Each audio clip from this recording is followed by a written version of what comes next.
الحمدللہ رب العالمین والصلاة والسلام علی سید الانبیاء والمرسلین اما بعد فاعوذ باللہ من الشیطان الرجیم بسم اللہ الرحمن الرحیم وما آتاکم الرسول فخذوہ وما نہاکم عنہ فانتہوا واتقوا اللہ صدق اللہ العظیم وصدق رسولہ النبی الکریم الامین ان اللہ وملائکتہ یصلون علی النبی یا ایھا الذین آمنوا صلوا علیہ وسلموا تسلیما الصلاۃ والسلام علیک یا رسول اللہ وعلی آلک وصحابک یا حبیب اللہ الصلاۃ والسلام علیک یا نبی اللہ وعلی آلک وصحابک یا سیدی یا خاتم النبیین سبحان ربک رب العزت عما یصفون وسلام علی المرسلین والحمد للہ رب العالمین۔ تمام خوبیاں، تمام تعریفیں اللہ تعالیٰ کے لیے جو تمام جہانوں کا پالنے والا ہے۔ نبی رحمت پر کروڑوں درود و سلام ہوں جو تمام جہانوں کے لیے رحمت ہیں۔ اللہ ہمیں دین کی سمجھ عطا فرمائے، دین کے مطابق زندگی گزارنے کی سعادت نصیب فرمائے۔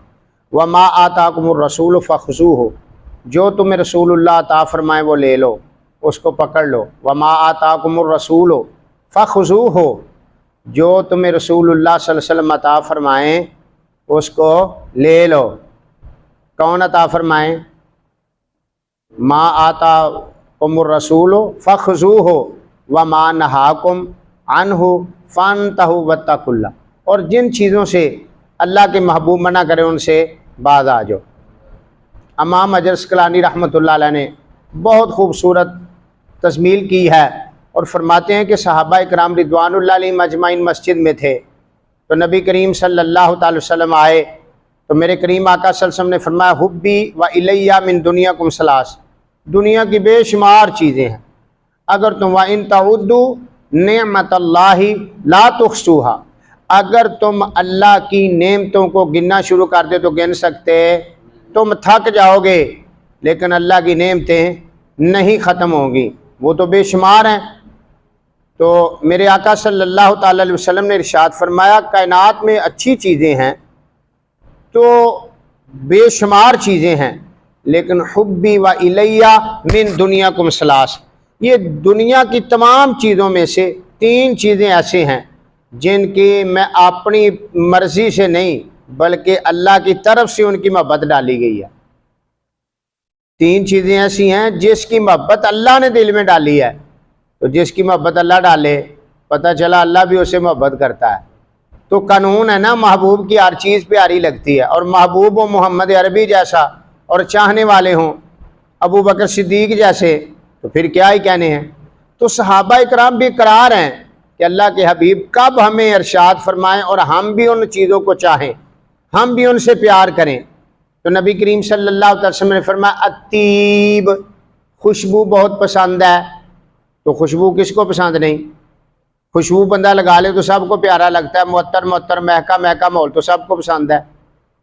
بدبو سے بندہ دور ہوتا ہے نا، تو خوشبو کیا ہے، اس کو پسند ہے۔ تو نبی پاک نے فرمایا پسند، یہ خوشبو کی محبت اللہ نے میرے دل میں ڈال دی ہے۔ الطیب، تو یہ پسند اتنی بڑی کہ خوشبوئیں حضور کو چاہنے لگیں۔ حضور جس راستے سے گزر جایا کرتے تھے وہ راستے مہک جایا کرتے تھے، ڈھونڈنے والے خوشبو کی مہک سے اندازہ لگا لیتے تھے کہ اللہ کے رسول ابھی ادھر سے گزرے ہیں۔ حضور کا سراپا اقدس، حضور صلی اللہ علیہ وسلم کا سراپا اقدس ہر وقت مہکتا تھا، خوشبوئیں ٹپکتی تھی رحمت للعالمین کے جسد اطہر سے۔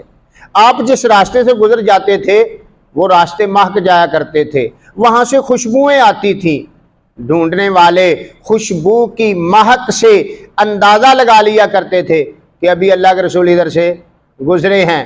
آپ کا سراپا اقدس مہکتا تھا، حضور صلی اللہ علیہ وسلم کے پسینہ مبارک سے خوشبو آتی تھی، آقا صلی اللہ علیہ وسلم کے گھر سے خوشبو آتی تھی، آقا صلی اللہ علیہ وسلم جہاں بیٹھ جاتے تھے وہ زمین خوشبودار ہو جاتی تھی، آقا صلی اللہ علیہ وسلم جس چیز کو ہاتھ لگا لیتے تھے وہ چیز خوشبودار ہو جاتی تھی۔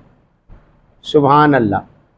نبی پاک صلی اللہ علیہ وسلم نے فرمایا کہ خوشبو مجھے پسند ہے، پتہ چلا کہ ہمیں خوشبو لگانی چاہیے، لیکن عورت کے لیے ہے کہ وہ اتنی تیز نہ لگائے کہ راستہ گزرے تو لوگ اس کی طرف دیکھیں۔ اپنے خامد کے لیے اپنے گھر میں خوشبو لگا سکتی ہے لیکن اس کی دور دور تک پھیلتی نہ ہو، تو انسان کو چاہیے کہ وہ سنت سمجھ کر لگائے، یہ نہ سمجھے کہ لوگ کہیں گے بڑی پیاری خوشبو لگاتا ہے، لوگوں کے لیے نہیں۔ جب اللہ کے حبیب صلی اللہ علیہ وسلم کی پسند سمجھے گا، اور اس کی محبت اللہ تعالیٰ نے ڈالی ہے، اور آقا صلی اللہ علیہ وسلم نے فرمایا والنساء وروایت وامرأۃ صالحہ، نبی پاک صلی اللہ علیہ وسلم نے فرمایا نیک بیوی کی محبت اللہ نے میرے دل میں ڈال دی ہے۔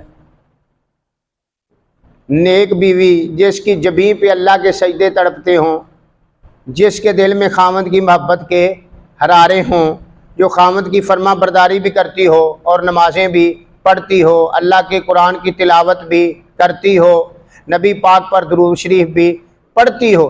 یہ نہیں انہوں نے فرمایا کہ بڑے قد والی کی محبت میرے دل میں ڈال دی ہے یا سفید رنگ والی کی محبت دل میں ڈال دی ہے۔ نبی پاک صلی اللہ علیہ وسلم نے فرمایا نیک عورت کی محبت اللہ تعالیٰ نے میرے دل میں ڈال دی ہے۔ تو اسلامی بہنوں کو چاہیے کہ وہ نیک بنے۔ جو نیک عورت ہے، جو اللہ کا بھی حق ادا کرتی ہے اور خامد کی فرما برداری بھی کرتی ہے، جس کا خامد راضی ہو اس کا رب بھی اس پر راضی ہو جاتا ہے۔ تو عورتیں جو ہیں ان کو چاہیے کہ وہ اللہ کی عبادت بھی کریں اور اپنے خامد کی فرما برداری بھی کریں۔ دو چیزیں، الطیب والنساء، یعنی نیک عورت اور خوشبو، اللہ تعالیٰ نے اس کی محبت دل میں ڈال دی ہے۔ پتہ کیا ہے، جس چیز سے بندہ محبت کرتا ہے نا وہی کام کرتا ہے۔ جس کے پاس ہو کچھ لوگوں کی پسند ہوتی ہے کہ میرے پاس گاڑی اعلیٰ ہو، میرا گھر اعلیٰ ہو، بڑا خوبصورت، کوئی گھر بنانے میں لگے رہتے ہیں، کوئی گاڑی بنانے میں لگے رہتے ہیں۔ تو نبی پاک صلی اللہ تعالی وسلم نے ایسی خواہش نہیں کی۔ دیکھیں نبی پاک صلی اللہ علیہ وسلم نے فرمایا سب سے بہترین پتہ گھر کون سا ہے؟ ہم کسے سمجھتے ہیں؟ کوئی سیٹلا ٹاؤن میں ہو، کوئی ادھر رانا ٹاؤن میں ہو، کوئی فلان ٹاؤن میں ہو، اور 2-3 منزلہ ہو اور بڑا پیارا گیٹ ہو اور ٹیلیں لگی ہوئی اور اے سی لگا ہوا ہو، بڑے پیارے نقشہ ہو باہر کا، ہم سمجھتے ہیں اس کا بڑا مکان پیارا ہے۔ تو نبی پاک صلی اللہ علیہ وسلم نے کیا فرمایا؟ میرے آقا صلی اللہ علیہ وسلم نے فرمایا سب سے بہترین گھروں میں سے وہ گھر ہے جس گھر میں یتیم پلتا ہو، جس گھر میں یتیم کھاتا ہو، جس گھر میں یتیم رہتا ہو، وہ گھر اللہ تعالیٰ کو سب گھروں سے زیادہ پسند ہے۔ ہم سمجھتے ہیں کہ بڑے اچھے ٹاؤن میں ہوگا، بڑی اچھی سوسائٹی ہوگی، وہاں بڑا اچھا گھر بنایا ہے۔ تو نبی پاک نے اچھا کس کو کہا؟ جس گھر سے غریب روٹی کھاتے ہوں، یتیم کھاتے ہوں۔ تو میرے دوستو بھائیو، اللہ نے تمہیں توفیق دی ہے، گھر بنایا ہے، فروٹ لاتے ہو، گوشت بناتے ہو، کسی یتیم کو کہہ دو بیٹا تم ہمارے گھر سے روٹی کھا لیا کرو۔ اگر تم یہ بات کر دو، 1 روٹی کھا لے گا، 2 کھا لے گا۔ اگر یہ بندہ کہتا ہے کہ چل یتیم ہے، اس کو ملا، اس کے سر پہ ہاتھ رکھا، کہتا ہے بیٹا ابو تیرا فوت ہو گیا ہے تو بیٹا ہمارے گھر آ کے کھانا کھا لیا کرو، تو وہ اب کیا ہوگا؟ وہ اب گھر ٹیلوں والے گھر سے اور 3-4 منزلہ گھر سے وہ بہتر ہو گیا، کیونکہ اس کے گھر میں ایک یتیم کھانا کھاتا ہے۔ یہ کس نے فرمایا؟ میرے کریم آقا صلی اللہ علیہ وسلم نے۔ اور فرمایا تیسری بات جو ہے وَجُعِلَتْ قُرَّةُ عَيْنِي فِي الصَّلَاةِ، حضور فرمایا نماز تو میری آنکھوں کی ٹھنڈک ہے، دل کا سکون ہے، آنکھوں کا نور ہے۔ حضور صلی اللہ تعالی علیہ وسلم تو ساری رات روتے رہتے تھے، نماز پڑھتے رہتے تھے، حتیٰ کہ حضور صلی اللہ علیہ وسلم کے پاؤں اقدس سوج جایا کرتے تھے۔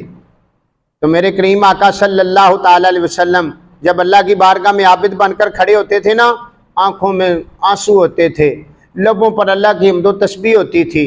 حضور صلی اللہ تعالی علیہ وسلم اتنی عاجزی اور اتنی انکساری کے ساتھ اللہ کی بارگاہ میں کھڑے ہوتے تھے، دیکھنے والوں کو رحم آیا کرتا تھا رسول اللہ کی عاجزی اور انکساری پر۔ حضور صلی اللہ تعالی وسلم تو حضور فرماتے ہیں نماز تو میری آنکھوں کی ٹھنڈک ہے، جو میری آنکھیں ٹھنڈی کرنا چاہے اس کو کیا کرنا چاہیے؟ وہ نماز پڑھے۔ تو نماز میں کیا ہے؟ نماز میں تو دعا ہے، اپنے لیے، اولاد کے لیے، ماں باپ کے لیے، نبی پاک پر درود پاک ہے۔ تو یہ سے نماز پڑھنے سے صحت بھی ملتی ہے، وضو کرنے سے صحت ملتی ہے، ہاتھ پاؤں صاف ہو جاتے ہیں۔ تو اب دیکھیں اللہ تبارک و تعالیٰ نے کتنے ہم پر فضل فرمایا اور ہمیں نماز جیسا تحفہ عطا فرمایا۔ حضرت عائشہ صدیقہ فرماتی ہے حضور ایک رات آئے تو شب بھر روتے رہے، آنکھیں برستی رہی، ساری رات روتے رہے۔ تو میں نے عرض کیا یا رسول اللہ صلی اللہ علیہ وسلم آپ تو معصوم عن الخطا ہے، گناہوں کا سوال ہی پیدا نہیں ہوتا، پھر آپ ساری رات کیوں روتے رہتے ہیں؟ تو نبی پاک نے فرمایا افلا اکون عبدا شکورا، کیا میں اللہ کا شکر گزار بندہ نہ بنوں کہ جس نے مجھ یتیم کو امام الانبیاء بنا دی؟ تو حضور دعا کے بعد لمبی لمبی دعائیں کرتے، نماز کے بعد دعائیں کرتے تھے۔ میرے کریم آقا صلی اللہ علیہ وسلم، حضرت عائشہ صدیقہ فرماتی ہیں حضور آئے اور تھوڑی دیر بستر پر لیٹے، پھر فرمایا چلو عائشہ اللہ کی عبادت کرے۔ کہتے حضور نماز پڑھنی شروع کی، ساری رات روتے رہے، آنکھیں برستی رہی، صبح ہوئی تو یہ آیت بار بار پڑھتے ان تعذبہم فانہم عبادک، اے اللہ اگر تو میرے امتیوں کو ان کے گناہوں پر پکڑ لے تو تجھے پوچھنے والا کوئی نہیں، کیوں؟ بندے تیرے ہیں۔ فانہم عبادک، اے اللہ اگر ان کے گناہوں پر، میرے امتیوں کے گناہوں پر ان کی پکڑ کر لے تو تجھے پوچھنے والا کوئی نہیں۔ وَإِن تَغْفِرْ لَهُمْ، اور اگر میرے آنسوؤں کے صدقے ان کو معاف کر دے تو تجھے پوچھنے والا پھر بھی کوئی نہیں۔ تو یہ تین چیزیں ہیں، کسی کی یہ خواہش ہے میرے بچے ایسے ہوں، میرا گھر ایسا ہو، دنیا کے خیالات ہیں۔ تو میرے آقا صلی اللہ علیہ وسلم نے کیا فرمایا؟ الطیب، خوشبو بہت پسند ہے، تو جس کو پسند ہے وہ لاتا نہیں، وہ لاتا بھی ہے، وہ لگاتا بھی ہے۔ والنساء، نیک عورت ہے وہ کسی صورت میں ہے، بیٹی نیک ہے، بہن نیک ہے، بیوی نیک ہے، ماں نیک ہے، ماں کی تو شان ہی علیحدہ ہے۔ تو ہمیں چاہیے میرے دوستو بھائیو ان چیزوں کی محبت اپنے دل میں ڈالیں، ان کو اپنی محبت کا بنائیں اور یہ چیزیں لا کر یہ چیزیں ان سے محبت کریں، نماز پڑھیں، نماز کا اہتمام کریں۔ حضور فرماتے ہیں میں خود بھی جب نماز پڑھتا ہوں میری آنکھیں ٹھنڈی ہو جاتی ہیں، جب کوئی پڑھتا ہے تو پھر بھی ہو جاتی ہیں۔ تو اللہ تبارک و تعالی ہمیں ان سے محبت کرنے کی